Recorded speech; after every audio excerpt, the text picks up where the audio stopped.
All right, everybody, thanks for joining in. This episode, we're taking, I'm trying to remember if we've done any other of these particular movies or not, but we're taking another stab at, outside of Underwater, which we did not too long ago, but I'm talking about the late 80s, like deep sea type of movies that were trying to get away from the deep space movies that were all the rage before this. But we are taking a stab at 1989's Leviathan this episode. Do you remember the first time you saw this film? Yeah, it would have been about 4 days ago. Oh, okay.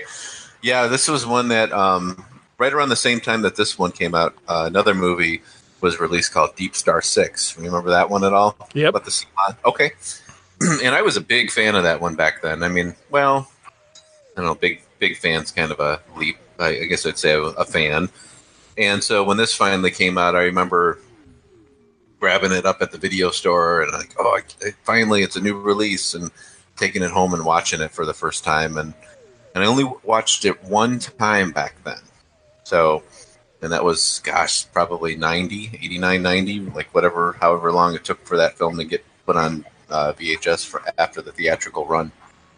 Yeah, this was one of those ones that just slipped under my radar until, because evidently this has a huge cult following, which I wasn't aware of until recently. I didn't know that. Yeah, it evidently, because that's kind of how I heard about it was, because me and you both are members of various Facebook groups, and somebody had brought it up on one of those groups, because that's why I suggested it. Because I was like, oh, hey, cool. These guys are all talking about Leviathan over here. Let's watch that one. Let's do that one. Mm-hmm. And they were kind of, because one of the threads I was reading was like, oh, yeah, that came out like right around the time of Deep Star 6 and The Abyss and all of that. And I was like, okay, cool. Yeah, I like those movies. Sure, let's give this one a shot. But man, I'm surprised I hadn't heard of it before. I mean, maybe I had heard, saw trailers of it way back in the day or whatever, because this movie, even though none of them are really like A-list actors, but I mean, this movie has a pretty freaking good cast. Yeah, I was gonna bring that up to you. Yeah, it has Peter Weller and Daniel Stern and Ernie Hudson. It has a whole bunch of people in it. I mean, almost everybody in this movie, you're like, oh, hey, I know that guy. I know that guy. So you got RoboCop. You got Colonel Troutman from Rambo. And you've got a Ghostbuster. Yeah, I mean, that's kind of what you're going into with this film. And you got, and you also have one of the, what were they in Home Alone? The one of the burglars. Yeah, one of the wet bandits. Right, that's right. But yeah, I mean, everybody. I forgot about that. But even like the lower people too, where you had I can't remember all their names off the top of my head, but yeah, you had like all of these people, and you're like, I know everybody in this movie. Yeah, it was kind of like, if you look at it from a cast perspective, it was like, yeah, they put together a bunch of these people that were, basically action film characters that we got to know, or science fiction, or I don't know what you'd call Ghostbusters. I guess that's more of a comedy, but at the same time, it's like these kind of recognizable faces all put into this one film, and you're like thinking, oh, okay, they got something going here. So to me, this film, this is one of those. I'll actually go back to the film that we reviewed, the more modern film, Underwater, that we saw. What was that, this past summer, right? No, it was like in January. Oh, that's right. Where are we at now? We're in March. Yeah. Okay, that's right. So wintertime. That's right. I'm losing what season we're in here. Sorry, guys. We're in the middle of lockdown. So yeah, to me, like that one, Underwater, this film, and especially this film. I'm going to say right now, this film was like whoever wrote the film was saying to themselves, "Okay, in 1986, Aliens was the biggest film in the world. Before that, the original Alien. Let's do an Alien movie underwater, but let's also kind of squeeze in some of the concepts from The Thing and put that in there too, and then we're going to have this film." That's what I'm seeing here, totally. Yeah, that's exactly summing this movie up. It is exactly right. I mean, and it actually is a very similar, like you had said, with underwater. I mean, you could almost, in a sense, you could almost kind of say that Underwater was not necessarily a remake of this movie, but almost like a reboot of the story of this particular movie, because it has so many similarities to it. Yeah, it does. You can see like the three films that come to mind like would be Deep Star 6, Leviathan, and Underwater. If you wanted to do like a underwater monster trilogy thing, I think those three would be a good mix there. In Deep Star 6, you'll have to remind me. I haven't seen that one for a while, but in that one, are they mining something under the water as well? Oh, man. I can't remember what the concept was. I know there was, they had some sort of base underwater and they awoken some creature that was in there. So it was a bit different because, that one was about fully just this one, like, sea monster, that prehistoric sea monster that was kind of awoken. Whereas this one is more of like let's walk through this a little bit so maybe you understood it a little bit better than me. I only watched it once. I didn't watch it more. I mean, other than when I saw it way back when, this, revisiting this film, I only watched it once. So they find this sunken ship, that happens to be Russian. Yep.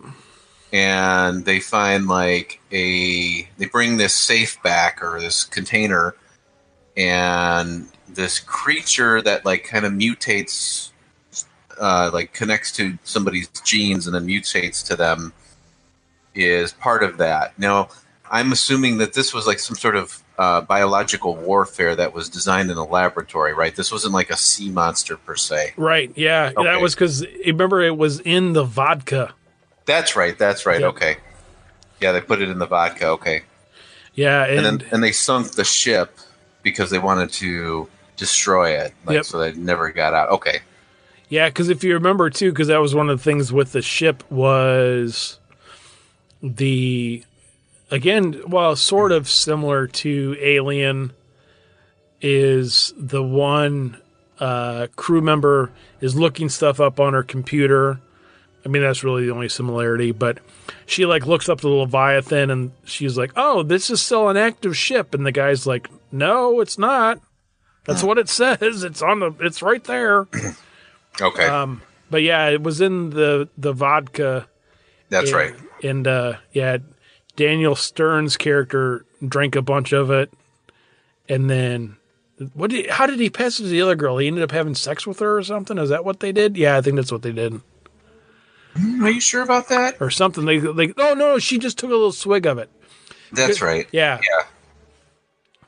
Because he drank the whole thing, and he was like, "Oh fuck, I'm hungover," and she just took a drink of it, and so it took her a little bit longer for it to overtake her.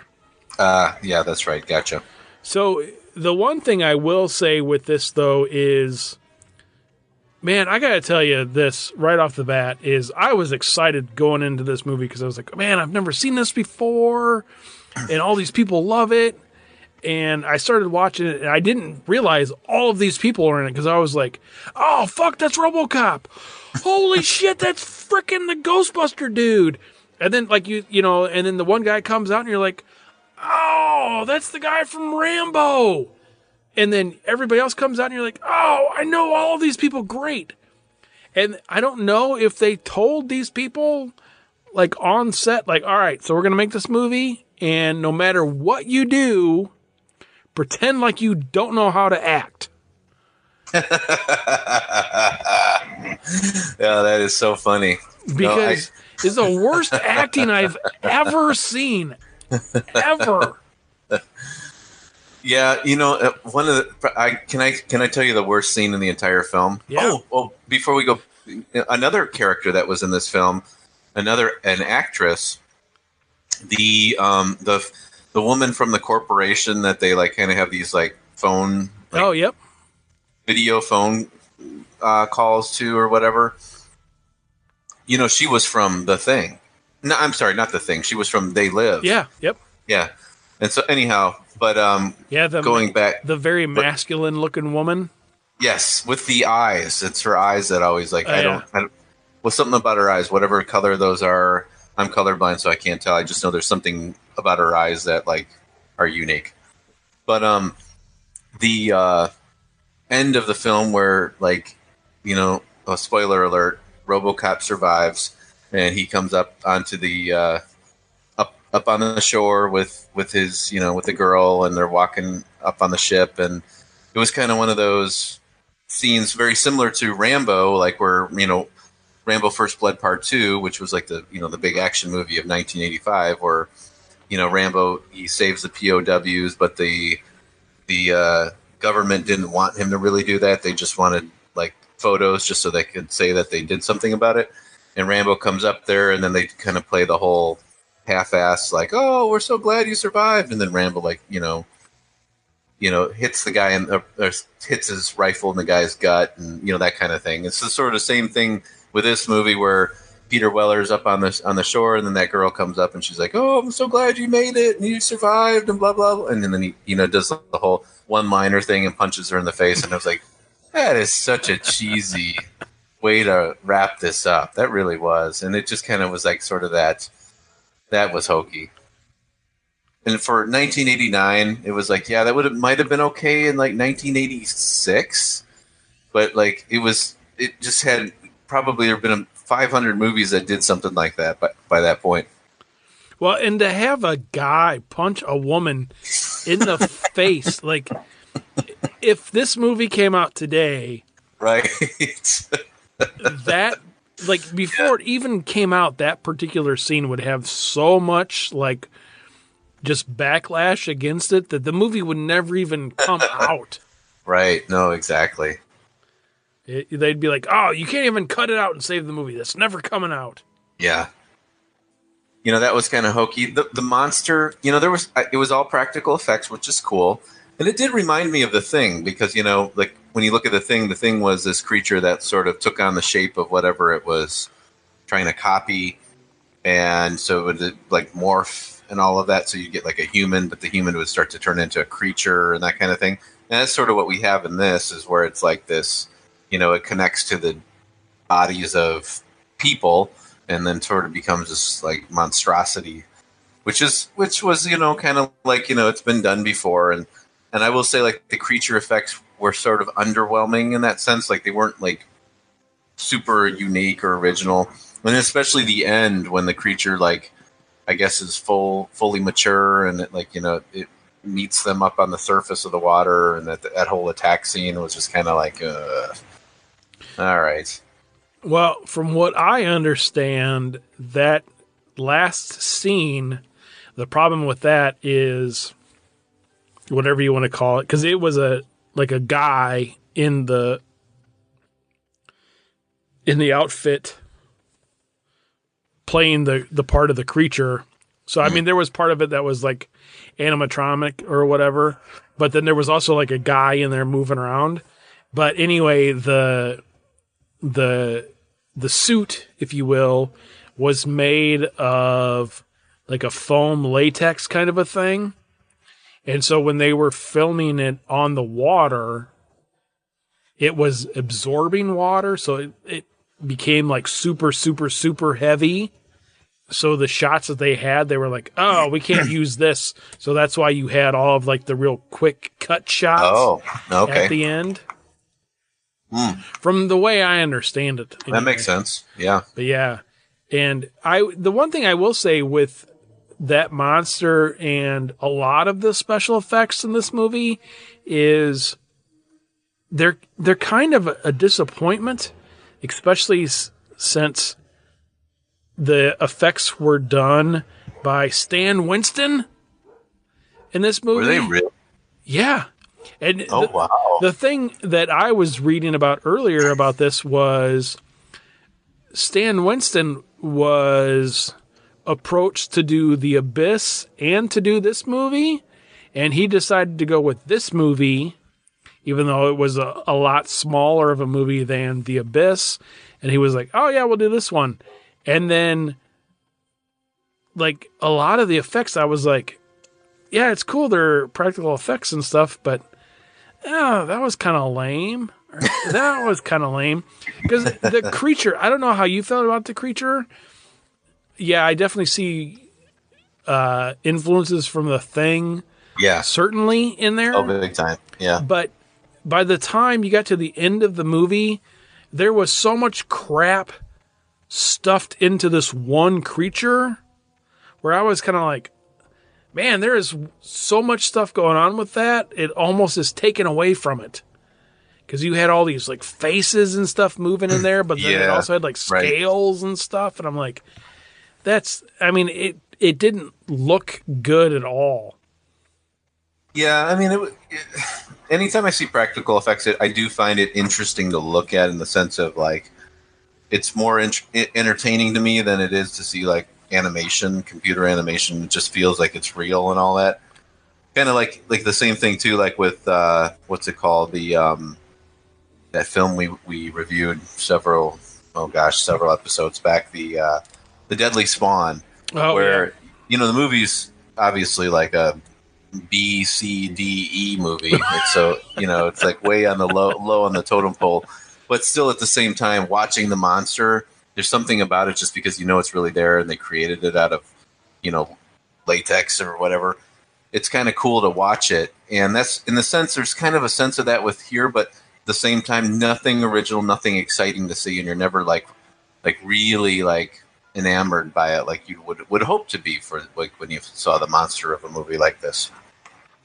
So crazy. The other thing which we're getting a little bit more into the behind the scenes stuff than we normally do, but the other thing that I thought that was actually kind of cool with this that I didn't realize was actually a thing. So most of the underwater shots of this movie, not all of them, but most of them actually were not shot underwater. Like which scenes? Like when they're like in the like the deep sea stuff. Okay. Like when they're like out like walking around and stuff. Okay. Like I guess like a lot of these movies, they don't actually shoot them underwater. They will do like certain stuff with the lighting to make it really blue, like they are underwater.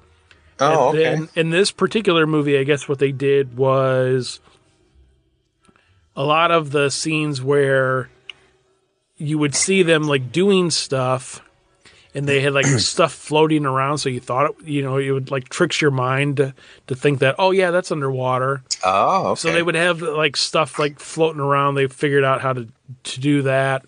And then the other thing is they would have like the sand on the ground. And so when they were walking, they actually had like blowers, I guess, on their boots. And so when they would step down, it would like blow the sand out. So it would look like it was puffing out. Oh, that's kind of cool. Yeah. So I thought that was kind of cool. But so then, when they were in like the scuba gear, you're saying like in the underwater, the deep sea mask. Okay. Yep. So like when they were like going up at the end of the movie, they're like going up and you can like tell when like the air bubbles and stuff. Yeah. Like I guess like that stuff was actually underwater. But yeah, okay. Like most of it, like all the like the Leviathan stuff, like when they're outside of that. Yeah, nope, that was just on the sound studio. Interesting. Okay. And I guess they do a thing with the camera where they like slow down the camera. So it makes it's almost like slow motion. The like one thing that I was reading about was in this particular movie is a lot of the scenes, the underwater scenes is when they're like talking and stuff, you can't actually see their mouths moving because they had like their respirator or whatever in front of their mouth. Oh, I see. So that was part of the way that they got around that. Gotcha. So, it just tricks your mind like, oh yeah, that's totally underwater. Right, right. No, that makes sense. So I thought that was kind of cool. Yeah, that's cool. That's very cool. Like that they would. I never even thought of that. Like those scenes, like where they're going and finding the ship and all that. So that you're saying it was all like done on land, basically. Yep. Wow, that's cool. Very Yeah. cool. Yeah. In a, Probably saves a lot of money too. I'm sure. Yeah. Man, I'm kind of on the fence on this one. You know, I'll go ahead and say because I am as big of a fan of the deep sea stuff as I am with the outer space stuff. If you've never seen Leviathan, which I hadn't going into this, I think you have to watch it. So for that particular reason, I'm going to go ahead and give it a very soft thumbs up. Yeah, if you've never seen it before, go ahead and check it out. Just don't go in with your high hopes. Well, I'm gonna have to go with the big giant thumbs down for this one. This was another film where it just to me felt like it took bits and pieces of some good films like Alien and The Thing, and tried to squeeze it all together and throw in some familiar faces in the acting roles, and and throw it and put it in an underwater setting, and it just didn't do it for me.